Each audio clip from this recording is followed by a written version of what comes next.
Four friends go on a hike and accidentally awaken something terrifying in the woods. Ariana Parker is a young woman who gained popularity on social media through her blog. Always traveling with her camera in hand, she documents everything that happens in her daily life as well as special moments. When the weekend arrives, the four friends head to the beach, where they enjoy their time together. Chris isn't great with the camera, but at Ari's request, he sets it up nearby to capture everything happening around them. John and Carrie are a couple, just like Ari and Chris. Wanting to make their trip unforgettable, John plans a romantic surprise for Carrie. Seizing the moment while she talks to a friend, John gets down on one knee and presents an engagement ring, asking Carrie to marry him. As expected, she says yes, making it the happiest day of her life. Ari is genuinely thrilled for her friend, completely unaware that Chris is also getting down on one knee to propose to her. Seeing Chris's gesture, Ari joyfully agrees and hugs him, then announces to her followers that they will be having a double wedding. Upon returning home, Ari continues filming everything, which starts to irritate John. He doesn't understand why she feels the need to record their ordinary everyday life, believing that not everything should be shared on social media, as it can stir unwanted anger and jealousy in others. Ari explains that most of the videos are for cherished memories, so they can look back on them in the future and relive those joyful moments. Reluctantly agreeing, John decides to try his hand at filming and takes the camera to the next room where Carrie is. Carrie tells her mother about John's proposal,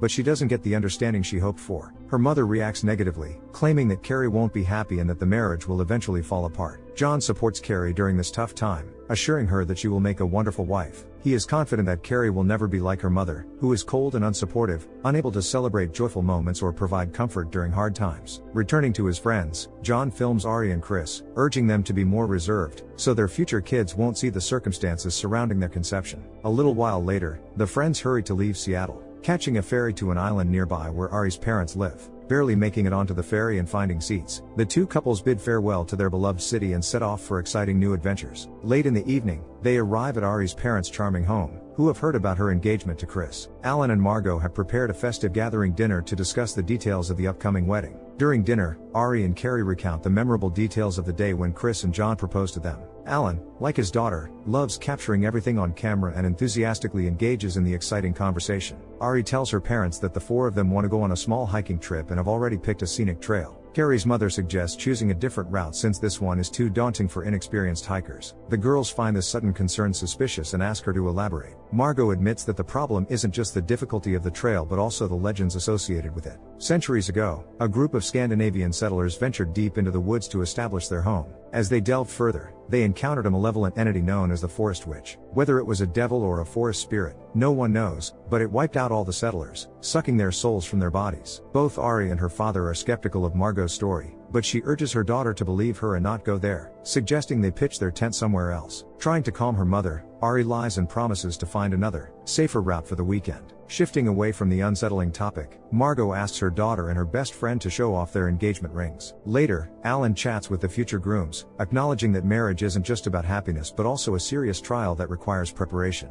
In a family, one often has to sacrifice their desires, so it's important to accept this idea before getting married. Chris and John smile and chuckle at the advice but promise to keep it in mind for the future. Seizing the moment, Margot explains some nuances of marriage to the girls and asks them to remember that men always want to feel like the heads of the household, even if they don't actually make all the decisions. After a while, the friends discuss the local mysterious legend with growing interest. Ari remains deeply skeptical of her mother's story and wants to confirm or debunk it. Hearing their conversation, Margot once again urges her daughter to forget about that ominous trip, not wanting her to put herself in danger. Ari reminds her that she's a blogger studying journalism, so exploring something like this would be incredibly fascinating. Seeing her mother's increasing anxiety, Ari promises not to venture into that part of the woods, though she secretly plans to do so regardless. A little later, Chris and Ari go down to the basement to find tents and sleeping bags for their camping trip. Left alone, the couple discusses Margot's words and whether they should believe her. Chris is troubled by the story, noting that such legends don't just arise out of nowhere, and something terrible may have happened there. Ari dismisses his concerns, believing it's just childish horror stories that have no basis in reality. Moreover, as a journalist and blogger, she's even more eager to uncover the truth, making her more determined to hike the dangerous trail. In a romantic mood, Chris suggests they have a little fun, but just then, Ari's father appears, reacting sharply to Chris's words. The next morning, the group of friends heads to a museum, where they meet an elderly man named Mr. Kensington.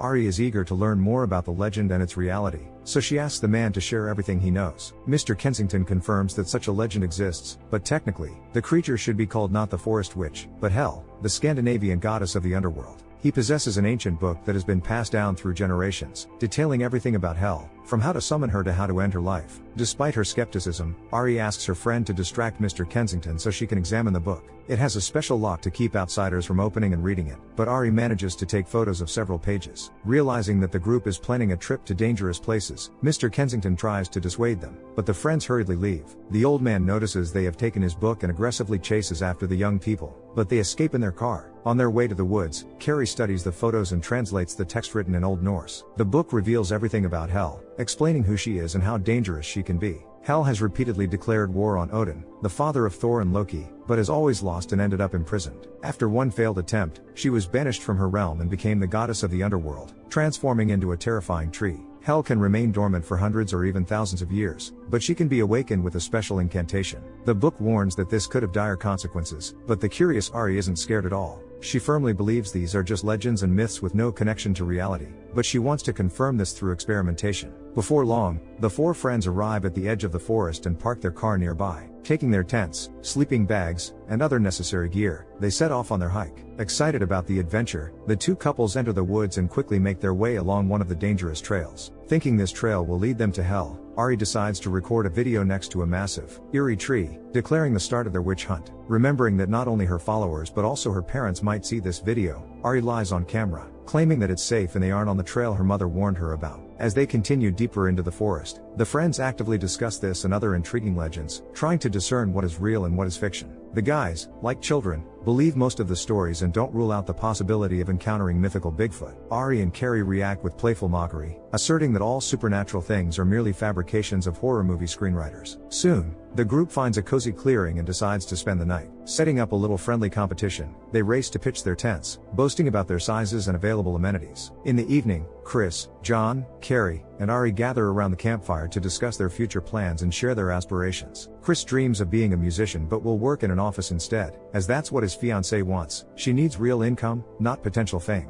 A few hours later, John and Carrie head to their tent, contemplating the topic of children. Chris and Ari also find some privacy, but Chris tries to film an adult video, which irritates Ari. She films nearly everything but insists that this isn't the best idea, forbidding Chris from continuing. The next morning, the four friends continue their journey in search of the legendary trail in hell. With each step, the girls grow more confident that they are on the right path and are about to either encounter the forest witch or debunk her existence. On the way, Carrie expresses her worries about becoming like her cold and domineering mother. Ari reassures her that it's impossible, as Carrie is too kind and good-hearted. Undeterred, the girls move ahead a bit and soon come across something unusual. They discover an area in the forest where dozens of trees stand bare, without leaves or branches. It looks eerie and a little frightening, as there's no sign of a fire or wind that could have caused such devastation. John and Chris suggest turning back, but the girls take this as a sign that they are on the right track. A few minutes later, the group arrives at a fork in the path with 3 trails, but the girls easily determine which way to go. One of the paths seems more ominous, and their suspicions are soon confirmed. The air grows chillingly cold and unpleasant, and the landscape becomes increasingly sinister. After walking no more than 100 meters, they finally find what they've been searching for. Right before Carrie and Ari stands a massive stone covered in strange symbols and markings, adorned with unusual stone structures. Realizing they are in the very spot they were seeking, Ari asks the others to help find a distinctive tree that stands out from the rest. The guys assist in locating a creepy-looking entity that barely resembles a tree, after which Ari asks Carrie to recite the incantation from the book. Chris and John think it's a bad idea, but the girls are undeterred by the potential consequences, confident that legends have no connection to reality. As soon as Carrie recites the ancient incantation from the book, the tree begins to stir and comes to life. The group of friends realizes that hell, transformed into a tree, is not a figment of their imagination but a terrifying reality they must confront. Understanding the potential horrific consequences and seeing that hell is clearly not in a good mood, they flee in panic. Encountering a woman out for a peaceful jog, the two couples split up and run in different directions through the shadowy woods. In that instant, the innocent woman becomes an unfortunate victim of the goddess of the underworld, who drains her soul swiftly.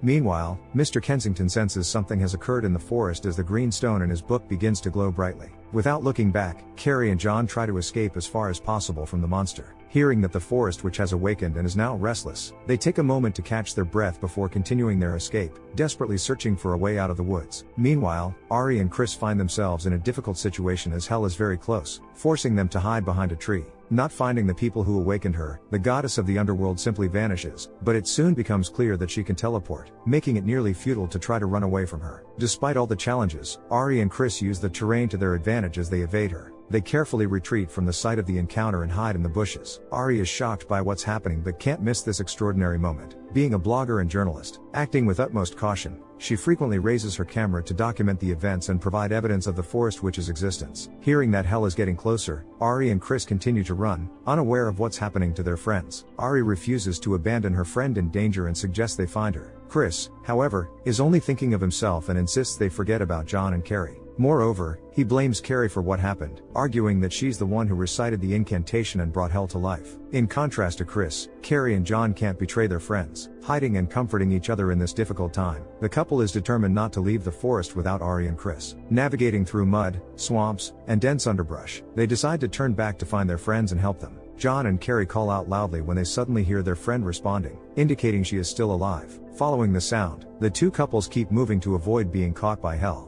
Communicating across the forest, they soon locate each other and reunite, believing it will be easier to face the monster together. It seems the group is eager to escape and report everything to the police, but Ari proposes a not-so-smart idea. As a journalist and blogger, she wants to confront hell face-to-face again and try to negotiate with her. The others think this is incredibly foolish, but the curious girl cannot be stopped, as getting interesting material is more important to her than her own life. Chris tries to convince his fiancée otherwise, but they end up arguing. He's ready to abandon her to escape and survive, but Carrie insists that he shouldn't treat his fiancée that way. Chris decides to follow Ari, and John suggests that Carrie go back home, but she can't leave her best friend in danger either. As a result, the group returns to the depths of the mysterious forest, but soon they deeply regret it. Facing hell, Ari attempts to communicate with the forest witch. She tries to understand her sinister goals and motives, hoping to find common ground for meaningful conversation. The only thing hell is interested in is fresh souls, and she makes this clear by mercilessly devouring Chris. The trio flees and hides in nearby dense bushes. Ari realizes that due to her reckless foolishness, she has lost the person she loves, but it's too late to change anything. Carrie supports her in this difficult moment and urges her to escape and return to the safety of the car. A little later, the three try to leave the forest, but hell is not willing to let them go alive. Suddenly appearing just a few feet away from the naive tourists, the forest witch releases a green beam that stops them in their tracks. Coming to, Carrie can't see hell but understands that Ari has lost her life in the latest attack. She urges John to run, but he gets injured and can't see anything.